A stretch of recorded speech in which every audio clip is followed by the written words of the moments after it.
Hi everyone, welcome back to my YouTube channel Krishnala classes. आज हम Uttar Pradesh police act 1861 के अंतर्गत देखेंगे निर्वचन खंड, यानी सभी डेफिनेशंस जो कि कहाँ दी गई है, यूपी पुलिस एक्ट के सेक्शन 1 में दी हुई है। देखिए, ज़्यादातर सभी एक्ट में सेक्शन 1 जो होता है वो संक्षिप्त नाम, विस्तार, टाइटल वगैरह ये सब बताता है, लेकिन यहाँ पर थोड़ा अलग है। यहाँ पर डेफिनेशन खंड दिया है सेक्शन 1 में, जबकि अदर एक्ट में हम देखते हैं तो सेक्शन 2 या 3 डेफिनेशन खंड से संबंधित होता है। तो यहाँ पर आपको याद रखने में ईजी होगा कि पुलिस एक्ट ही एकमात्र ऐसा सब्जेक्ट है जो सेक्शन 1 में निर्वचन खंड दिया गया है।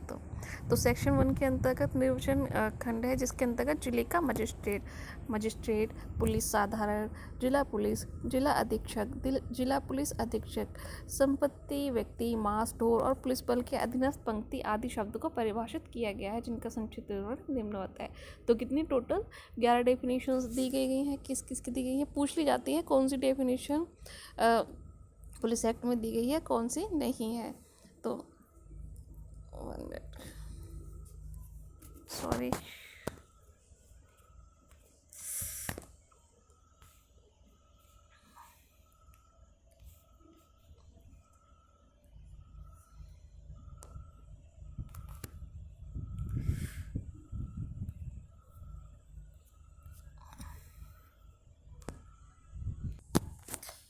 तो कौन कौन सी डेफिनेशन दी गई है निर्वचन खंड में? नंबर 1 है जिले का मजिस्ट्रेट, सेकंड है मजिस्ट्रेट। ठीक, देखिए पहले हो गई जिला मजिस्ट्रेट की सबसे पहले, फिर उसके बाद में आता है मजिस्ट्रेट। ठीक है, तो सबसे ऊपर जो अधिकारी होता है जिला मजिस्ट्रेट होता है, फिर मजिस्ट्रेट होते हैं, फिर पुलिस अधिकारी होते हैं, फिर साधारण जिला पुलिस होती है। ठीक है, और उसके बाद जिला अधीक्षक, फिर जिला पुलिस अधीक्षक, फिर संपत्ति, व्यक्ति, मांस, ढोर और पुलिस बल की अधीनस्थ पंक्ति आदि शब्द को परिभाषित किया गया है। ठीक है, तो ये थी पूरी 11 डेफिनेशंस। अब इन्हें हम देखेंगे विस्तार से। तो चलिए स्टार्ट करते हैं।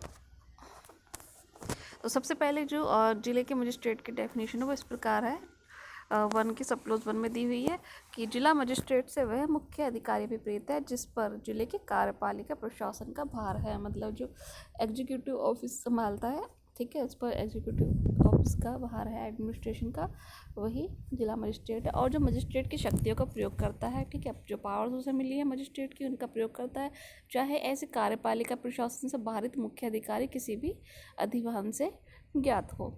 ठीक, तो हम जिला के मजिस्ट्रेट को जो अदर एक्ट हैं उनसे कोरिलेट करके चलेंगे। जैसे सीआरपीसी में कहाँ पर दिया है, तो सीआरपीसी का सेक्शन 20 जो बताता है जिला मजिस्ट्रेट की नियुक्ति के बारे में प्रावधान बताता है कि कौन करता है, स्टेट गवर्नमेंट करती है।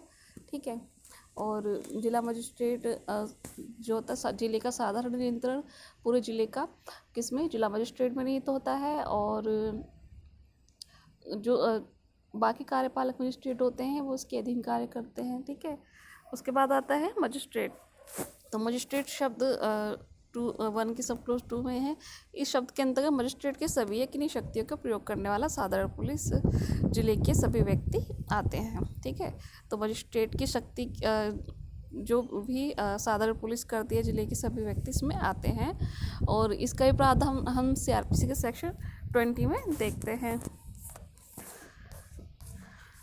उसके बाद आता है सब क्लोज 3 जो पुलिस को परिभाषित करता है। तो पुलिस शब्द के अंतर्गत वे सभी व्यक्ति आते हैं जो इस अधिनियम के अधीन भर्ती किए गए हैं। ठीक है, और नेक्स्ट आती है जिला अधीक्षक और जिला पुलिस अधीक्षक। इन शब्दों के अंतर्गत सहायक जिला अधीक्षक या अन्य व्यक्ति आते हैं। ठीक है, जिला अधीक्षक और जिला पुलिस अधीक्षक में कौन कौन आएंगे, सहायक जिला अधीक्षक और अन्य व्यक्ति भी आते हैं जिन्हें किसी जेल में जिला पुलिस अधीक्षक के सभी कर्तव्यों या उनमें से किसी का पालन करने के लिए इस अधिनियम के अधीन राज्य सरकार के साधारण विशेष आदेश के द्वारा नियुक्त किया गया है। ठीक है, और उत्तर प्रदेश अधिनियम संख्या 10 वर्ष 1984 की धारा 2 के द्वारा इस संदर्भ में धारा 1 में जिला अधीक्षक और जिला पुलिस अधीक्षक शब्दों के अंतर्गत अपर जिला अधीक्षक अथवा संयुक्त जिला अधीक्षक अथवा अन्य व्यक्ति को भी प्रतिस्थापित किया गया है। उसके बाद आता है 1 का सब क्लोज फिफ्थ जो संपत्ति को प्रॉपर्टी को डिफाइन करता है, तो शब्द संपत्ति के अंतर्गत कोई भी जंगम संपत्ति, धन या मूल्यवान प्रतिभूतियाँ आती हैं। तो जो यहाँ पर मोस्ट इम्पोर्टेंट बात है वो ये है कि इसके अंतर्गत कौन सी संपत्ति आती है, सॉरी,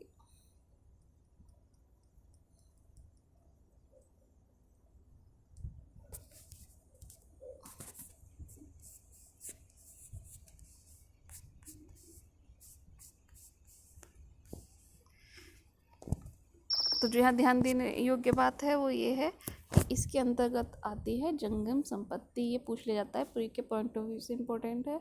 और कौन सी, कोई धन या कोई मूल्यवान प्रतिभूति आती है, ठीक है।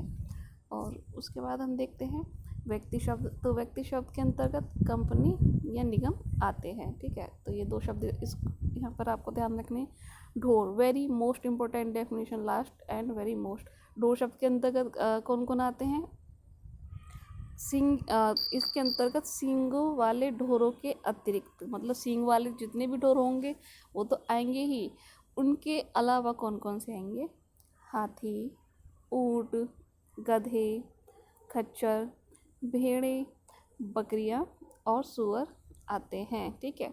तो कौन कौन से आते हैं, हाथी, ऊंट, गधे, खच्चर, भेड़ें, बकरियां और सूअर आते हैं, ठीक है। और इसमें यही पूछ लिया जाता है कि कौन इसमें शामिल नहीं है, कुत्ता और बिल्ली इसमें शामिल नहीं है, ठीक। ये क्वेश्चन बहुत पूछा जाता है कि इनमें से 3 इसमें से दे देगा एग्जामिनर और 1 अलग से दे देगा, तो कौन, कुत्ता और बिल्ली इसमें शामिल नहीं है, ठीक। उसके बाद पुलिस उत्तर प्रदेश अधिनियम संशोधन 2001 के द्वारा इसमें नागरिक उड्डयन कार्मिक पद एवं निदेशालय का गठन किया गया और इस निमित्त पुलिस अधिनियम 1861 की संगत धाराओं में आवश्यक संशोधन किए गए हैं और नागरिक कार्मिक पद को उत्तर प्रदेश के लिए संपत्ति शब्द के बाद रखा गया है, ठीक।